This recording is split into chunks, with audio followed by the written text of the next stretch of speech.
Hello students, welcome to my YouTube channel PCM Samadhan. आज के physics class में हम लोग चैप्टर नंबर 7 को ही कंटिन्यू करेंगे। चैप्टर नंबर 7 जिसका नाम है साउंड। ऑलरेडी हम लोगों ने साउंड में बहुत कुछ पढ़ लिया है। साउंड का आपका जो फर्स्ट लेक्चर था, जिसमें मैंने आपको जितनी भी बेसिक बातें जो साउंड से रिलेटेड था वो सारा कुछ बताया था। इको के बारे में बताया था। इको का हमारा डेली लाइफ में क्या एप्लीकेशन वो भी बताया था, और आपके न्यूमेरिकल्स भी मैंने प्रैक्टिस कराए थे। उसके बाद हम लोग इसके सेकेंड पार्ट पे आए थे, जिसमें हम लोगों ने डिफरेंट टाइप्स ऑफ वाइब्रेशंस देखा था। Natural vibration, dam vibration, force vibration और रेजोनेंस, जो कि मोस्ट इंपॉर्टेंट क्वेश्चन उसमें बनते हैं, वो मैंने आपको बता दिया था। आज का जो लेक्चर है उसमें हम लोग साउंड का जो थर्ड पार्ट है उसके बारे में बात करेंगे, जिसमें हम लोग नॉइज़ के बारे में, म्यूजिक के बारे में तो देखेंगे ही, साथ ही साथ हम लोग सबसे पहले देखेंगे साउंड के कुछ इंपॉर्टेंट कैरेक्टरिस्टिक्स होते हैं, है ना, जिसमें हम लोग देखेंगे सबसे पहले लाउडनेस के बारे में, देन पिच के बारे में देखेंगे, और सबसे लास्ट में देखेंगे क्वालिटी के बारे में। ओके स्टूडेंट्स, तो बिना टाइम वेस्ट किए हम लोग कंटिन्यू करते हैं इस चैप्टर को। तो देखिए, समझते हैं जरा ध्यान से साउंड के कैरेक्टरिस्टिक्स, है ना। Two sounds can be distinguished from one another by the following three different characteristics.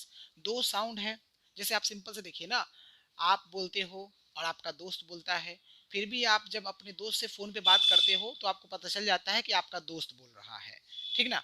Okay, तो कुछ न कुछ तो क्वालिटी होगा, कुछ न कुछ तो आपका कैरेक्टरिस्टिक साउंड का है, जिसकी वजह से आप अपने दोस्त को पहचान पा रहे हो, उसकी आवाज को पहचान पा रहे हो, ठीक ना। तो यहाँ पर हम लोग वही सीखने जा रहे हैं कि दो साउंड है, दोनों को हमको एक दूसरे से डिफ्रेंशिएट करना है, डिस्टिंग्विश करना है कि दोनों दूसरे से बिल्कुल अलग है। तो उसके लिए अलग अलग कैरेक्टरिस्टिक्स हैं। तो फर्स्ट जो इंपॉर्टेंट कैरेक्टरिस्टिक साउंड का वो है आपका लाउडनेस, सेकंड आपका है पिच, और थर्ड आपका है क्वालिटी, ठीक है। ओके, तो हम एक एक करके सबके बारे में पढ़ेंगे। पहले लाउडनेस के बारे में पढ़ेंगे, फिर पिच के बारे में पढ़ेंगे, फिर क्वालिटी के बारे में पढ़ेंगे। अब ये दो साउंड आपका सिर्फ और सिर्फ ऐसा नहीं है कि दो पर्सन बोल रहा हो, दो एनिमल जब बार मतलब दो एनिमल जब बोलता है तो उसका भी हम लोग पता चल जाता है, ये डॉग का साउंड है, ये कैट का साउंड है, ये शेर का साउंड है, और ये आपका बाघ का साउंड है। उसी तरह से जब कोई दो म्यूजिकल इंस्ट्रूमेंट बज रहा होता है, गिटार बजता है या सितार बजता है, तो हमें पता चल जाता है कि ये गिटार का आवाज, ये सितार का आवाज, ये पियानो का आवाज, ये फ्लूट का आवाज है, ठीक है ना। तो आपके साउंड के सोर्सेज तो कई तरह के होते हैं, जो हमने अच्छे से पढ़ा भी है, ठीक है। तो चलिए अब हम लोग समझते हैं एक एक करके सभी कैरेक्टरिस्टिक्स के बारे में। तो सबसे पहले समझेंगे लाउडनेस के बारे में। तो सब लाउडनेस पर आने से पहले आप ये फिगर को देखिए, क्योंकि इसका यूजेस होने वाला है, ठीक ना। ओके, तो यहाँ पर आपको दिख रहा होगा ये एक सीआरओ मशीन है, जिसका फुल फॉर्म होता है कैथोड रे ऑसिलोस्कोप। इस बार हो सकता है कि बोर्ड एग्जाम में सीआरओ का फुल फॉर्म आ जाए, पूछ दे, तो आप लिख दीजिएगा कैथोड रे ऑसिलोस्कोप। और ये आपको माइक है, जिसको हम लोग माइक्रोफोन बोलते हैं, शॉर्ट में माइक इसको बोला जाता है। और ये आपका एक ट्यूनिंग फॉर्क है। वाइब्रेटिंग क्यों बोला, क्योंकि इस ट्यूनिंग फॉर्क को हम लोग एक जगह पहले स्ट्राइक करेंगे, उसमें जब वाइब्रेशन प्रोड्यूस होगा तब जाकर के इसके माइक्रोफोन के पास लाना है। तो यहाँ पर होने वाला क्या है, इसको जरा समझते हैं। तो अब फिगर का मतलब मैंने समझा दिया, अब समझेंगे कि लाउडनेस क्या होता है। अब देखिए, आपके दिमाग क्वेश्चन आ सकता है कि सर लाउडनेस एंड इंटेंसिटी क्या लिखा है। तो देखिए, लाउडनेस और इंटेंसिटी दोनों एक दूसरे से कुछ किसी न किसी तरीके से रिलेटेड है, तो इसलिए हमको यहाँ पर लाउडनेस तो समझाना है, साथ ही साथ इंटेंसिटी को भी आपको समझाना है। तो पहले लाउडनेस समझ लेते हैं कि लाउडनेस होता क्या है। देखिए, loudness is the characteristics of sound by virtue of which a loud sound can be distinguished from a faint one, both having the same pitch and quality। इसका मतलब ये है कि लाउडनेस साउंड का वह कैरेक्टरिस्टिक्स होता है जिसके द्वारा हम एक लाउड साउंड को फेंट साउंड से डिस्टिंग्विश करते हैं, जब दोनों साउंड का जो पिच है और जो क्वालिटी है वो सेम है। पिच का मतलब हम लोग आगे पढ़ेंगे, बट मैं आपको बता दूं, पिच जो है वो फ्रीक्वेंसी से रिलेटेड होता है, ठीक ना। तो फ्रीक्वेंसी सेम रहेगा, और क्वालिटी यानी कि जो वेव फॉर्म बनेगा, है ना, वो हम लोग पढ़ेंगे क्वालिटी के बारे में भी। तो वेव फॉर्म भी सेम है और आपका फ्रीक्वेंसी भी सेम है, और वैसे दो डिफरेंट साउंड को हमको डिस्टिंग्विश करना है। तो उसमें से एक लाउड साउंड है, यानी एक जोर का आवाज, और एक आपका फेंट साउंड यानी धीमा आवाज है। तो वो कौन बताएगा, वो लाउडनेस ही बताएगा। तो कुछ न कुछ तो इंपॉर्टेंट पॉइंट होगा, तभी हम बता पा रहे कि लाउड साउंड और ये आपका फेंट साउंड है। तो क्या फैक्टर है, देखिए, साउंड का लाउडनेस डिपेंड करता है एम्पलीट्यूड पर, यानी कि फ्रीक्वेंसी सेम होगा, वेवफॉर्म सेम होगा, लेकिन एम्पलीट्यूड क्या होगा, डिफरेंट होगा। तो लाउडनेस क्या होता है मैंने समझा दिया। लाउडनेस साउंड का वह कैरेक्टरिस्टिक्स है जिसके द्वारा लाउड साउंड को फेंट साउंड से डिस्टिंग्विश किया जाता है, अगर दोनों साउंड का पिच और आपका क्वालिटी क्या हो, सेम हो। और लाउडनेस किस पे डिपेंड करता है, लाउडनेस एम्पलीट्यूड पे डिपेंड करता है। तो जरा देखिए यहाँ पर दो वेवफॉर्म आपको दिख रहा होगा, ये आपका जो वेवफॉर्म है इसका जरा नाम, जो ग्राफ है उसका समझिए, इसका नाम है displacement time graph. Y axis पर डिस्प्लेसमेंट है और एक्स एक्सिस पर आपका टाइम है, दोनों सेम आपको दिख रहा होगा। तो देखिए दोनों का फ्रीक्वेंसी सेम है, देख सकते हैं। यहां से देखिए ये आपका 1.5 वेव यहाँ बन रहा है, 1.5 वेव यहाँ है और 1.5 वेव यहाँ है। तो अब देखिए वेव फॉर्म सेम है, दोनों का वेव फॉर्म सेम कैसे, क्योंकि दोनों का जो वेव का शेप है वो देखिए सेम है, इसको हम लोग साइन वेव बोलते हैं, ठीक है। तो दोनों का वेव फॉर्म सेम है, यानी कि दोनों का क्वालिटी सेम हो गया। अब दोनों का पिच भी सेम है, पिच मतलब यहाँ पर फ्रीक्वेंसी की अगर बात करें तो फ्रीक्वेंसी भी सेम है। तो देखिए ये आपका एक कंप्लीट साइकिल फिर हाफ साइकिल, तो फ्रीक्वेंसी सेम। इसका भी देखिए पिच आपका सेम है, क्यों सेम है, क्योंकि देखिए फ्रीक्वेंसी आपका 1.5 है, यहाँ भी फ्रीक्वेंसी 1.5, मतलब साइकिल 1.5 है तो फ्रीक्वेंसी आपका सेम होने वाला है। तो दोनों का आप देख सकते हैं वेवफॉर्म सेम है, दोनों का फ्रीक्वेंसी सेम है, तो डिफरेंट क्या है, तो आप देखिए यहाँ पर इसका जो एम्पलीट्यूड है कम है, इसका एम्पलीट्यूड क्या है, ज्यादा है।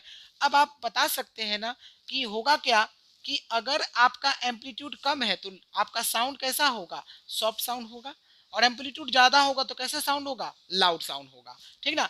ओके, तो यहाँ पर देखिए क्या किया गया, एक ट्यूनिंग फॉर्क लिया गया जिसको पहले सॉफ्टली स्ट्राइक किया गया रबर पैड वगैरह पर, तो उसमें वाइब्रेशन प्रोड्यूस हुआ और फिर इसको माइक्रोफोन के पास ले जाएंगे तो होगा क्या, यहाँ पर ऑसिलोस्कोप में स्क्रीन होता है, उस स्क्रीन पर आपको वेवफॉर्म बनेगा। तो यहाँ पे वेवफॉर्म जो बन रहा है साइन वेव ही बन रहा है, जिसमें आप देख रहे हैं एम्पलीट्यूड आपको कम कम शो कर रहा है, समझ में आ रहा है। तो यहाँ पर साउंड कैसा प्रोड्यूस होगा, फीबल और सॉफ्ट साउंड आपका प्रोड्यूस होगा। फिर हमने सेम ट्यूनिंग फॉर्क को जोर से स्ट्राइक किया और स्ट्राइक करने का फिर से उसमें वाइब्रेशन प्रोड्यूस हुआ, तो वाइब्रेशन होने के बाद इस वाइब्रेटिंग ट्यूनिंग फॉर्क को माइक्रोफोन के पास ले जाएंगे, तो यहाँ पर फिर से जो ऑसिलोस्कोप का स्क्रीन है वो आपको साइन वेव को शो करेगा, है ना। फिर से साइन वेव भी बन रहा है और आपका फ्रीक्वेंसी भी सेम है, लेकिन डिफरेंट क्या आएगा कि जो एम्पलीट्यूड है वो आपका डिफरेंट होगा, है ना। तो यहाँ देख सकते हैं यहाँ पर कैसा साउंड सुनाई देगा, आपको लाउड साउंड सुनाई देगा। दोनों वेव्स का फ्रीक्वेंसी सेम है, दोनों वेव्स का वेब फॉर्म सेम है। वेब फॉर्म अगर आपसे पूछे तो याद रखिएगा इस तरह की वेब फॉर्म का नाम होता है साइन वेव, ठीक है। अच्छा, लेकिन दोनों डिफरेंट किस चीज में है, दोनों एम्पलीट्यूड में आपका डिफरेंट है। तो इस तरह से मैंने आपको सभी बातें यहाँ पर समझा दिया है, ठीक है ना। मैंने आपको समझा दिया कि साउंड की 3 इंपॉर्टेंट कैरेक्टरिस्टिक्स क्या क्या है, एक है लाउडनेस, दूसरा पिच और तीसरा क्वालिटी।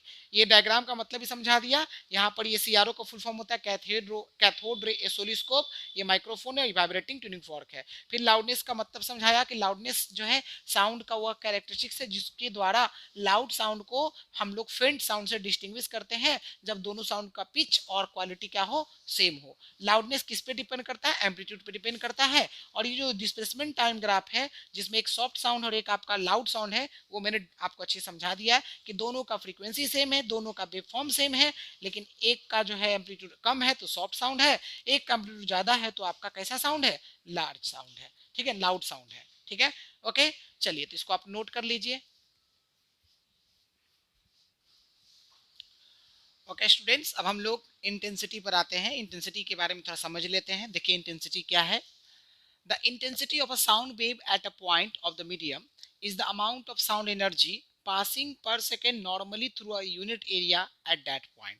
देखिए अगर मैं इसको ट्रांसलेट करूं तो थोड़ा सा आपको कंफ्यूजन लगेगा, बट मैं आपको सिंपल भाषा में समझाता हूँ इंटेंसिटी एक्चुअली है क्या। किसी भी साउंड वेव का जो इंटेंसिटी है, ठीक ना, वो क्या है, अमाउंट ऑफ एनर्जी है जो 1 सेकेंड में आपका पास करता है, ठीक है। यानी अगर सिंपल समझे कि आपका कोई साउंड तेजी से आपको सुनाई कब देगा, जब उसका इंटेंसिटी ज्यादा होगा तो साउंड आपको तेजी से सुनाई देगा। जब उस साउंड का इंटेंसिटी कम है तब वो आपका साउंड आपको फीबल सुनाई दे रहा है। तो यहाँ पर सिंपल सो ये sound energy, amount of sound energy है आपका इंटेंसिटी। तो अगर एग्जाम में डेफिनेशन आएगा तो आपको यही लिखना है, क्योंकि एग्जाम में डेफिनेशन आपको इस तरीके से ही लिखना है, ठीक है। तो किसी भी साउंड वेव का इंटेंसिटी क्या है, किसी पॉइंट पर आपका इंटेंसिटी जो है अमाउंट ऑफ साउंड एनर्जी होता है जो 1 सेकंड में पास करता है, ठीक ना, normally through a unit area at that point. ये डेफिनेशन आपको यही लिखना है, लेकिन सिंपल भाषा में समझिएगा। इंटेंसिटी का मतलब है अमाउंट ऑफ साउंड एनर्जी जो 1 सेकंड में आपका पास कर रहा है। 1 सेकंड में कितना साउंड एनर्जी आपका पास कर रहा है, उसी को सिंपल भाषा में इंटेंसिटी बोलते हैं। तो जाहिर सी बात है आपका हम बात करें आगे, हम लोग ऐसे बोलने ही वाले, बट मैं आपको फिर भी बता देता हूँ कि अगर आपका साउंड एनर्जी ज्यादा है तो उसका इंटेंसिटी भी क्या होगा, उतना ही ज्यादा होगा, ठीक है। अब हम बात करें इसके यूनिट की, तो आपसे डायरेक्ट क्वेश्चन पूछ देगा एसआई यूनिट ऑफ इंटेंसिटी, ठीक ना। तो हम क्या बोलेंगे यहाँ पर वॉट पर मीटर स्क्वायर, यहाँ पर डब्ल्यू क्या है, वॉट है, और ये आपका मीटर स्क्वायर है। तो इंटेंसिटी का एसआई यूनिट बोले या सिंपली यूनिट आ जाए लिखने के लिए तो वॉट पर मीटर स्क्वायर लिखिएगा, ठीक है। इसके अलावा और भी कुछ छोटे छोटे पॉइंट्स हैं, जैसे कि देखिए ऑर्डिनरी साउंड जो हम लोग नॉर्मली जो बोलते हैं, ठीक ना, जो ऑर्डिनरी साउंड है उसका इंटेंसिटी आपका 10⁻⁻⁶ वॉट पर मीटर स्क्वायर होता है, ये डेटा आप याद रखिएगा। इसके अलावा minimum intensity of sound audible to our ears, यानी कि हमारे कानों के लिए जो मिनिमम इंटेंसिटी दिया गया है जो हम अच्छे से सुन सकते हैं, वो रखा गया 10⁻12 वॉट पर मीटर स्क्वायर रखा गया है। तो ये आप याद रखिएगा, आपका साउंड का मिनिमम इंटेंसिटी जो हमारे कानों के लिए ऑडिबल है, हम जिसे अच्छे से सुन सकते हैं, वो आपका 10⁻12 वॉट पर मीटर है, ठीक है। ये मिनिमम इंटेंसिटी है, मैक्सिमम इससे ज्यादा जाएगा, ठीक है। अब हम बात करते हैं, मैंने आपको बता दिया कि साउंड एनर्जी जितना ज्यादा होगा इंटेंसिटी भी उतना ही ज्यादा होगा, ठीक है ना। चलिए अब बात करते हैं कि जो इंटेंसिटी है आपका साउंड का, वो आपका प्रोपोर्शनल होता है किसके किसके, एम्पलीट्यूड के स्क्वायर का प्रोपोर्शनल होता है, फ्रीक्वेंसी के स्क्वायर का प्रोपोर्शनल होता है, यानी कि डायरेक्टली रिलेशन है, ठीक है। इसके अलावा आपका जो है एयर का डेंसिटी का डायरेक्टली प्रोपोर्शनल है, और आपका वेलोसिटी ऑफ साउंड का डायरेक्टली प्रोपोर्शनल है। इसका मतलब अगर एम्पलीट्यूड ज्यादा होगा तो इंटेंसिटी ज्यादा होगा, अगर फ्रीक्वेंसी ज्यादा होगा तो इंटेंसिटी ज्यादा होगा, तो जाहिर सी बात लाउडनेस भी ज्यादा होने वाला है, ठीक है। और डेंसिटी ज्यादा होगा तो इंटेंसिटी ज्यादा होगा, और साथ ही साथ आपका अगर साउंड का वेलोसिटी ज्यादा है तो भी इंटेंसिटी आपका ज्यादा ही होगा, ठीक है, क्योंकि डायरेक्टली रिलेटेड दिया हुआ है। इसके अलावा साउंड का लाउडनेस जो है डिपेंड कर रहा है किस पर, इंटेंसिटी पर, और ये सारा बात हमने इंटेंसिटी का ही पढ़ा है, ठीक है। अच्छा, साथ ही साथ sensitivity of the years of listener, यानी कि पर्टिकुलर पर्सन की बात कर रहे हैं तो उसका सेंसिटिविटी पे भी डिपेंड करता है। तो चलिए समझते हैं कि कुछ और भी इंपॉर्टेंट पॉइंट हैं, जैसे देख सकते हैं loudness of sound of a given intensity may differ from listener to listener, that is sound of the same intensity may appear to be of different loudness to different person। इसका मतलब ये कि जो loudness है ना given intensity का, ये listener to listener आपका क्या करेगा, वेरी करेगा।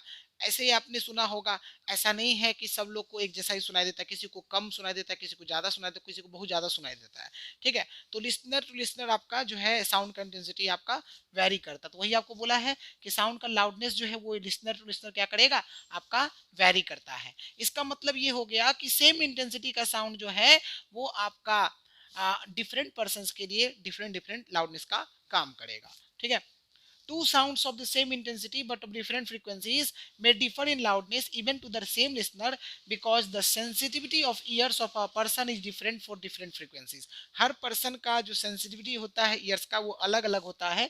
इस वजह से दो साउंड जिसका इंटेंसिटी सेम है लेकिन फ्रीक्वेंसी आपका अलग है, तो फ्रीक्वेंसी अलग होगा तो लाउडनेस भी अलग होगा, और आपका सेम लिसनर के लिए वो क्या हो जाएगा, आपका अलग अलग हो जाएगा। यानी लिसनर वही है बट इस बार क्या हो रहा है, दो डिफरेंट साउंड आ रहा है जिसका इंटेंसिटी सेम है लेकिन फ्रीक्वेंसी आपका अलग है, तो लाउडनेस में आपका वेरी करेगा, ठीक ना। ओके, अच्छा क्यों, क्योंकि आपका जो पर्सन का जो ईयर्स का सेंसिटिविटी है वो आपका डिफरेंट फ्रीक्वेंसी पे डिफरेंट होता है। तभी आपने नोटिस किया होगा कि आप तुरंत पहचान लेते हो, है ना। जैसे मान लीजिए कि सेम इंटेंसिटी से फ्लूट बजाया गया और सेम इंटेंसिटी से आपका जो है गिटार बजाया गया, फिर भी आपको पता चल जाता है कि ये गिटार का आवाज है और ये आपका जो है वो फ्लूट का आवाज है। तो यहाँ पर दोनों साउंड जो है उसका इंटेंसिटी सेम रखा गया लेकिन आपका फ्रीक्वेंसी क्या था, डिफरेंट था, तो लाउडनेस भी क्या होगा, डिफरेंट होगा, क्योंकि लाउडनेस एम्पलीट्यूड पर डिपेंड करता है, फ्रीक्वेंसी पर डिपेंड नहीं करता है। समझ रहे हैं, इसको थोड़ा ध्यान रखना है, ठीक है।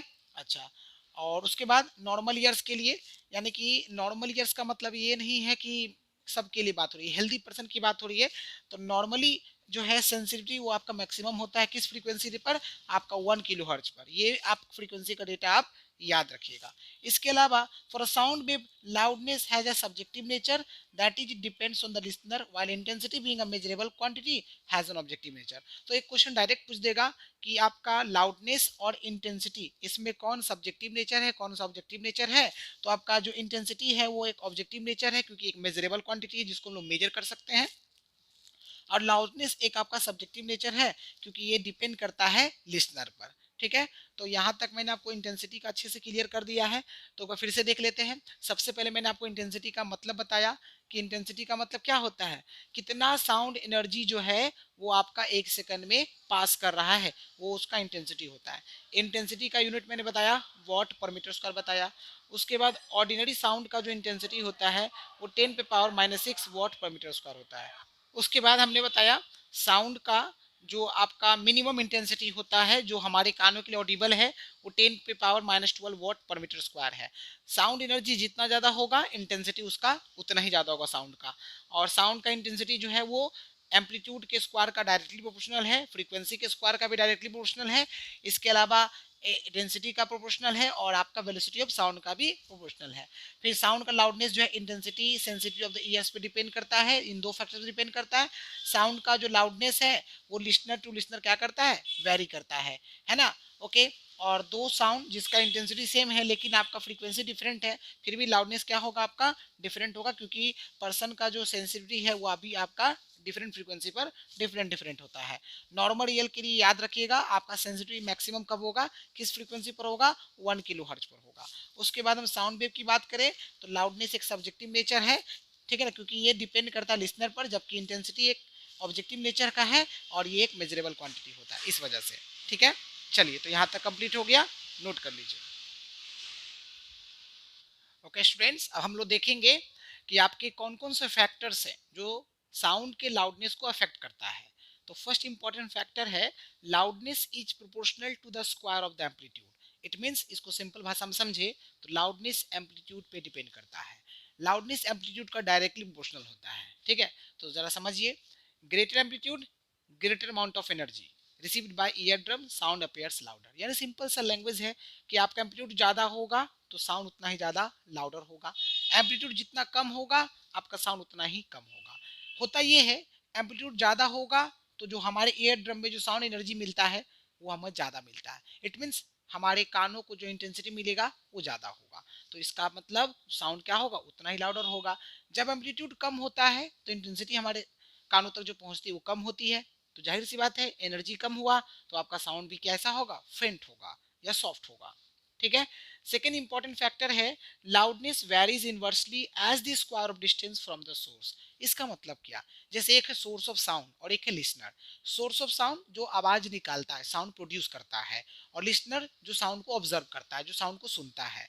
तो जाहिर सी बात है कि आपका सोर्स ऑफ साउंड और आपका लिसनर उसके बीच का डिस्टेंस जितना कम होगा लाउडनेस उतना ही ज्यादा होगा। जितना सोर्स ऑफ साउंड और लिसनर के बीच का डिस्टेंस ज्यादा होगा वो क्या होगा, लाउडनेस उतना ही कम होगा। इसलिए इनवर्सली प्रोपोर्शनल बोला गया है। सोर्स जितना ज्यादा क्लोजर होगा आपका साउंड उतना ही ज्यादा लाउडर होगा। जैसे आप देखो ना, आप जो है किसी दोस्त के पास में बैठते हो तो उसे ठीक से सुनाई देता है, वही दोस्त आपसे थोड़ा थोड़ा दूर हो रहा है और वो मान लीजिए कि क्लासरूम से बाहर चला गया, रूम से बाहर चला गया या गली से बाहर चला गया, तो इसका मतलब क्या हो गया, डिस्टेंस आपका बढ़ते गया तो आपका लाउडनेस क्या होते जाएगा, कम होते जाएगा।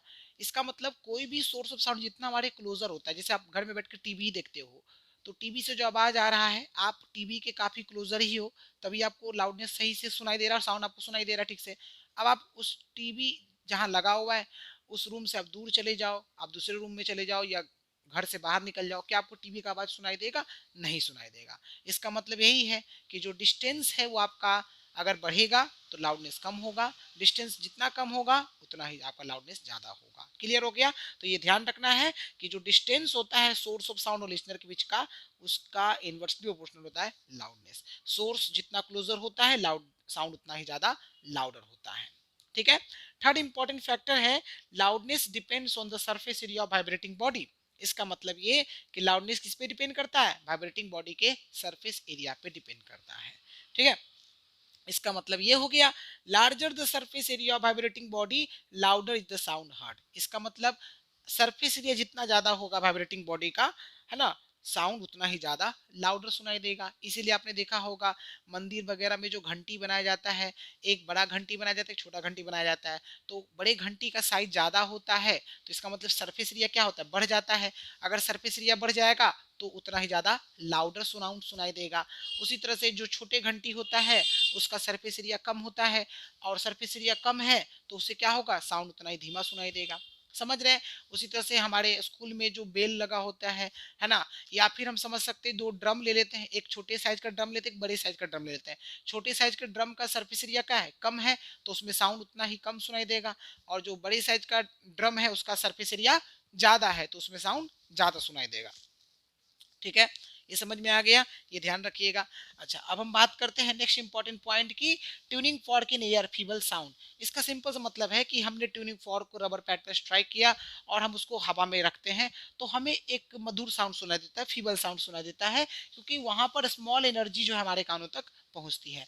लेकिन उसी ट्यूनिंग फॉर्क को रबर पैड पर स्ट्राइक किया और टेबल के टॉप पर आप रखोगे तो वहां पर आपको जो है उसको सरफेस एरिया ज्यादा मिल जाता है वाइब्रेट होने के लिए। ठीक ना? ओके, तो वहां पर क्या होता है, लाउडर साउंड आपको सुनाई देता है। ठीक है, बहुत ही सिंपल भाषा में समझा दिया।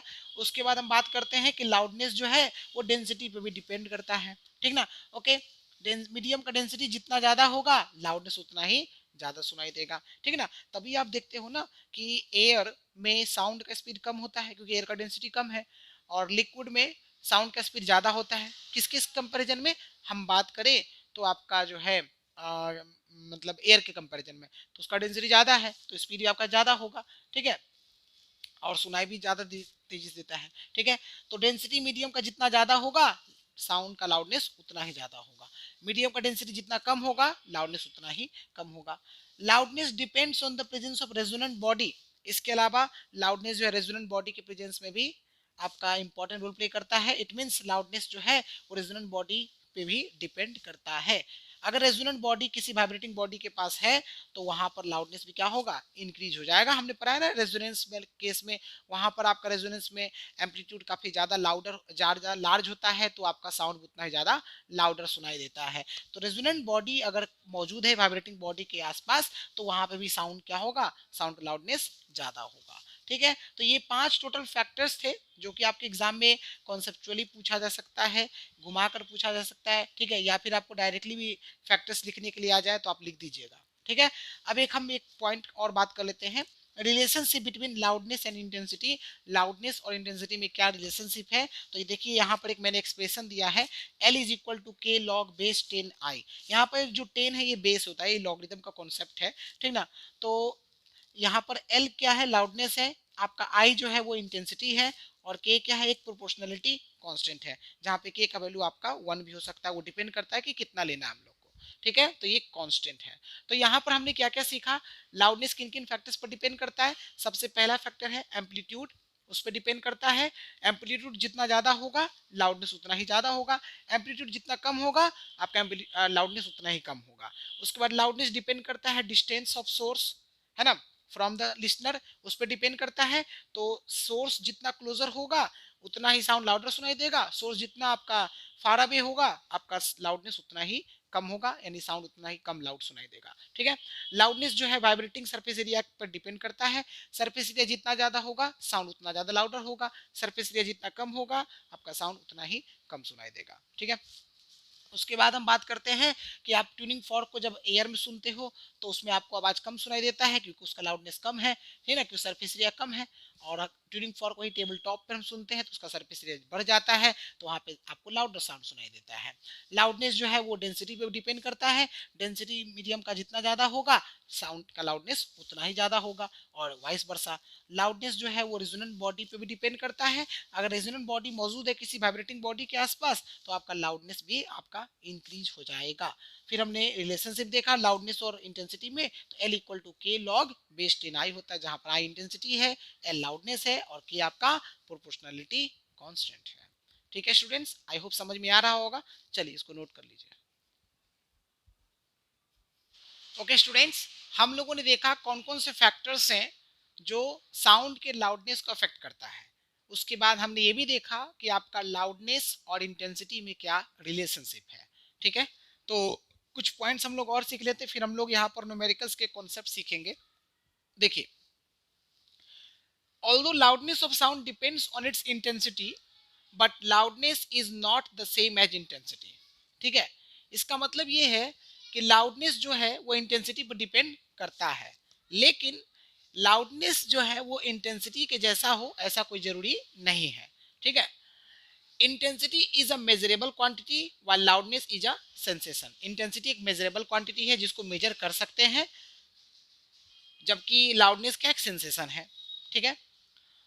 Loudness increases with the increase in intensity but not in the same proportion. Loudness जो है वो इंटेंसिटी के बढ़ने से बढ़ेगा, लेकिन सेम प्रोपोर्शन में बढ़ेगा ऐसा हम नहीं बोल सकते हैं। जो पता हमें चलेगा इस रिलेशनशिप से, ठीक है। उसके बाद लाउडनेस का यूनिट होता है फोन। यहाँ पर ये फोन का स्पेलिंग थोड़ा ध्यान रखिएगा, लास्ट में ई मत लगा दीजिएगा, PHON है, ठीक है।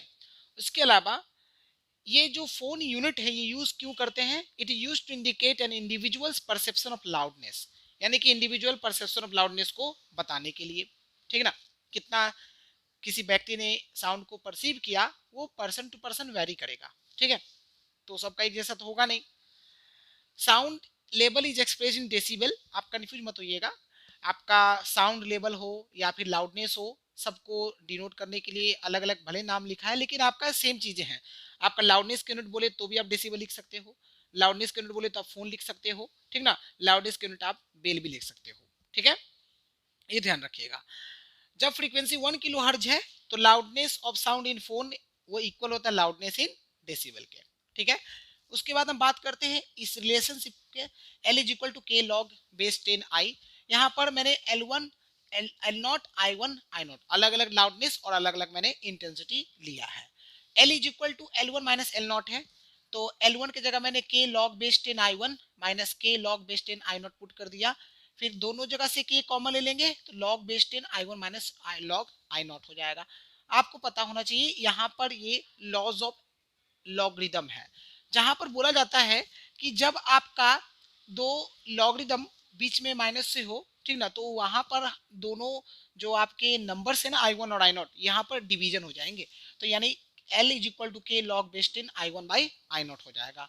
जहां पर I0 क्या है, मिनिमम इंटेंसिटी है ऑडिबल साउंड का, किस फ्रीक्वेंसी पर, 1 किलो हर्ज फ्रीक्वेंसी पर, जो कि 10⁻12 वॉट पर मीटर स्क्वायर होता है, ठीक है। जब हमने के का वैल्यू 1 डाल दिया तो देखिए L is equal to 1 log base 10 I1 by I0 हो गया। अब यहाँ पे मैंने क्या किया, इधर और इधर दोनों ऊपर नीचे 10 से मल्टीप्लाई डिवाइड किया, यानी आगे मैंने 10 से मल्टीप्लाई कर दिया फिर 10 से डिवाइड कर दिया, क्योंकि देखिए अगर 10 से 10 कटेगा तो फिर हम यहीं पहुंच जाएंगे ना, ठीक ना। तो हमको यहाँ पर बेल को डेसिबल में चेंज करना है, इसलिए मैंने ऐसा किया है। तो देखिए L बराबर 10 log base 10 I1 by I0 हो गया, और 1/10 बेल को बोलते हैं 1 डेसिबल, इसलिए 1/10 बेल की जगह dB आ गया, तो आपका ये रिलेशनशिप बन गया। L is equal to 10 log base 10 I1 by not dB हो गया, ठीक है। तो आप देख सकते हैं जब हमने I1 का वैल्यू I0 रखा, फ्रीक्वेंसी हमारा 1 किलो हर्ज है, तो उस केस में लाउडनेस जो है देखिए 10 लॉग बेस 10 I1 की जगह I0 डाला और I0 से I0 चला गया तो log 1 आ गया। log 1 का वैल्यू हमेशा 0 होता है, तो L का वैल्यू कितना आ गया, 0 डेसिबल हो गया। इट मींस जब हमारा फ्रीक्वेंसी 1 किलो हर्ज है उस केस में लाउडनेस कितना होता है, 0 डेसिबल होता है, ठीक है, ओके। अच्छा, तो इंटेंसिटी देखिए आपका मिनिमम इंटेंसिटी था, लाउडनेस भी आपका बहुत ही कम आया, 0 डेसिबल आ गया, ठीक है ना। अच्छा, और एक पॉइंट और याद रखिएगा कि अलेक्जेंडर ग्राहम बेल एक साइंटिस्ट है जिन्होंने टेलीफोन का इन्वेंशन किया है, उन्हीं के नाम पे आपका लाउडनेस का यूनिट बताया गया है, ठीक है ना। तो इस पर बेस्ड हम लोग और भी छोटे मोटे कॉन्सेप्ट देखेंगे ताकि आपको अच्छे से समझ में आ जाए कि अगर इस पर बेस्ड न्यूमेरिकल्स आएगा तो कैसे बनाएंगे, ठीक है। चलिए इसको नोट कर लीजिए। ओके स्टूडेंट्स, तो कुछ और भी हम लोग इसमें कॉन्सेप्ट देख लेते हैं। हमने सेम रिलेशनशिप लिया है, L is equal to 10 log base 10 I1 by I0 dB मतलब डेसिबल, जो कि लाउडनेस का यूनिट है। तो देखिए अब हमने I1 is equal to 100 I0 कर दिया है, यानी जहां पर I1 वहां पे हम क्या पुट करेंगे, 100 I0, तो हमने पुट किया, I0 से I0 चला गया, यहाँ पर क्या आया, L बराबर 10 लॉग 10 और 100 को लिखेंगे 10 स्क्वायर।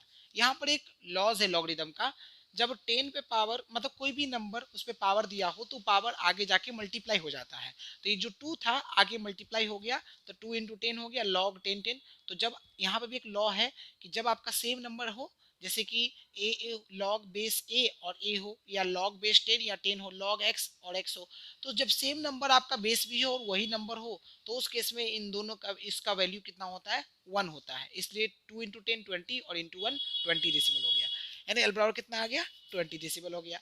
उसी तरह से जब हमने I1 का वैल्यू लिया 10,000, I0 लिया, तो यहाँ पर सारा डेटा को पुट किया, सॉल्व किया और हमारा L बराबर 40 डेसिबल हो गया।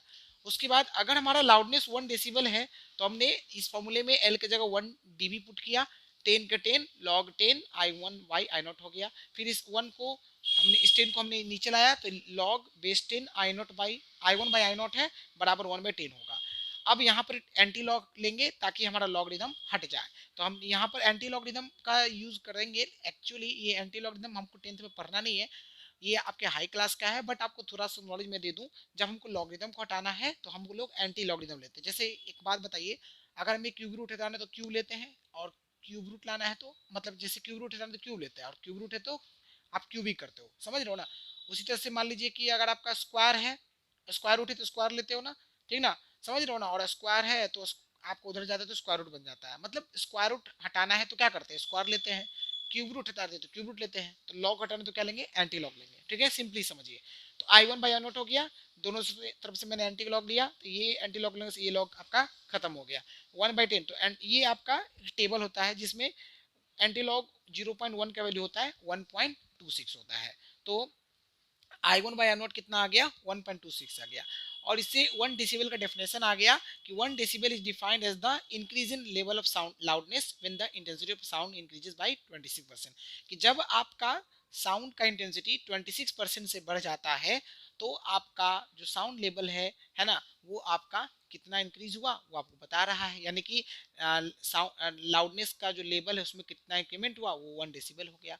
यानी 1 decibel is defined as the increase in level of loudness when the intensity of sound increases by 26%। ठीक है, उसके बाद हम बात करते हैं कि अलग अलग ऑब्जेक्ट का जो साउंड लेवल है या लाउडनेस है वो अलग अलग होता है। जैसे कि जो एरोप्लेन होता है, जेट एरोप्लेन, वो जब टेक ऑफ करता है तो 140 डेसिबल का लाउडनेस उसका होता है। जो पुलिस का सायरन होता है उसका 130 डेसिबल होता है। उसका मोटरसाइकिल या कार का जो लाउडनेस का लेवल है वो 80 डेसिबल है। वैक्यूम क्लीनर का 60 डेसिबल होता है। हम लोग जो बातचीत करते हैं वो 50 डेसिबल तक बात करते हैं, और जो हम लोग विस्परिंग करते हैं वो आपका 30 डेसिबल तक होती है। ठीक है, फिर आपका आता है नॉइज पोल्यूशन। ये नॉइज पोल्यूशन क्या होता है, देखिए, disturbances produced in the environment due to undesirable loud and harsh sound of level above 120 decibel from various sources like loudspeaker, siren, moving vehicles etc. is called noise pollution। Simple सा है, वे सभी disturbances जो हमारे environment में हो रही हैं, जैसे कि आपका जो है मतलब अनडिजायरेबल लाउड और आपके हार साउंड को प्रोड्यूस करता है जिसका साउंड लेवल 120 डेसिबल से ऊपर है ना। और वो अलग अलग सोर्सेज हो सकता है, जैसे कि आपका लाउड स्पीकर हो गया, सायरन हो गया, आपकी मूविंग व्हीकल्स हो गया। हम लोग क्लास में जो हल्ला करते हैं वो भी आपका नॉइजी में आता है, क्योंकि उसका जो लाउडनेस का लेवल है 120 डेसिबल से ऊपर ही होता है। ठीक है, तो वो सारा का सारा नॉइज पोल्यूशन ही होगा। तो एग्जाम में what is noise pollution direct question पूछा जा सकता है, इसको भी आप याद कर लीजिएगा।